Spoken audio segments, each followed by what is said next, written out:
Hi hello. ನಮ್ಮೂರಿನ ಐತಿಹಾಸಿಕ ಹಾಗೂ ಪುರಾತನ ಕಾಲದ ಒಂದು ದೇವಸ್ಥಾನ ಇದೆ. ಆ ದೇವಸ್ಥಾನಕ್ಕೆ ನಾನು ಇವತ್ತು ಭೇಟಿ ಕೊಡ್ತಾ ಇದ್ದೀನಿ. ನಾನು ಸುಮಾರು ಒಂದು 10 ವರ್ಷ ಇಲ್ಲ 15 ವರ್ಷದ ಹಿಂದೆ ಭೇಟಿ ಕೊಟ್ಟಿದ್ದು. ಅಲ್ಲಿಗೆ ಯಾವುದೇ ಕಾರಣಕ್ಕೂ ಯಾರೂ ಹೋಗೋದೇ ಇಲ್ಲ. ಯಾಕಂದರೆ ಊರಿಂದ ಆಚೆ ಇದೆ ಇದು ತುಂಬ. ಇಲ್ಲಿರೋದು ವೀರಭದ್ರ ಸ್ವಾಮಿ ದೇವಸ್ಥಾನ. ಇಲ್ಲಿ ತುಂಬಾ ಹಾಳಾಗಿದೆ ದೇವಸ್ಥಾನ. ಈ ದೇವಸ್ಥಾನಕ್ಕೆ ಬರೋಕ್ಕೆ ದಾರಿನೇ ಇಲ್ಲ. ಯಾಕಂತಂದರೆ ಸುತ್ತಮುತ್ತ ಇದಾಕಿದ್ದಾರೆ, ಮುಳ್ತಂತಿ ಹಾಕಿದ್ದಾರೆ. ಅದಕ್ಕೋಸ್ಕರ ಬೇಲಿ ಹಾರ್ಕೊಂಡು ಬರಬೇಕು. ಇಲ್ಲಿ ನೋಡಿ ಮಂಟಪದ ಮೇಲೆ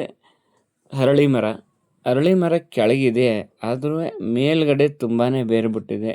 ಇದು ದೇವಸ್ಥಾನ. ಈ ದೇವಸ್ಥಾನದ ಒಳಗಡೆ ಏನೂ ಇಲ್ಲ. ನೋಡಿ ಶಿವಲಿಂಗ ಕೆತ್ತಿರೋದು, ಹಾಗೆ ನೋಡಿ ಯಾವ ಥರ ಕೆತ್ತಿದ್ದಾರೆ. ಇದು ವೀರಭದ್ರ ಸ್ವಾಮಿ ಕೆತ್ತನೆ. ನಮ್ಮ ಊರಲ್ಲಿರೋಂತಹ ಆಲ್ಮೋಸ್ಟ್ 60-70% ಜನ ಈ ದೇವಸ್ಥಾನನ ನೋಡೇ ಇಲ್ಲ. ಅದರಲ್ಲೂ ಈ 2K ಕಿಡ್ಸ್ ಅಂತೂ ನೋಡೋಕ್ಕೆ ಸಾಧ್ಯನೇ ಇಲ್ಲ, ನೋಡೂ ಇಲ್ಲ ಗಣಪತಿ ಮೂರ್ತಿ. ಯಾಕಂದರೆ ನೋಡೋಕ್ಕೆ ಅವ್ರ ಮನೆಗಳಲ್ಲಿ ಕಳಿಸೋದು ಇಲ್ಲ, ಅವ್ರ ಮನೆಗಳಲ್ಲಿ ಹೇಳಿರೋದು ಇಲ್ಲ. ಅಲ್ಲಿ ಜಾಗ ಸರಿ ಇಲ್ಲ ಅಂತಲೇ ಹೇಳಿರ್ತಾರೆ. ನಾವು ಒಳಗಡೆ ಹೋದರೆ ಒಂದೇ ಒಂದು ಕಲ್ಲಿನ ಮೂರ್ತಿ ಇದೆ. ಅಲ್ಲಿ ಯಾವುದೇ ಮೂರ್ತಿ ಇಲ್ಲ, ಸುಮ್ಮನೆ ಕಲ್ಲಿದೆ.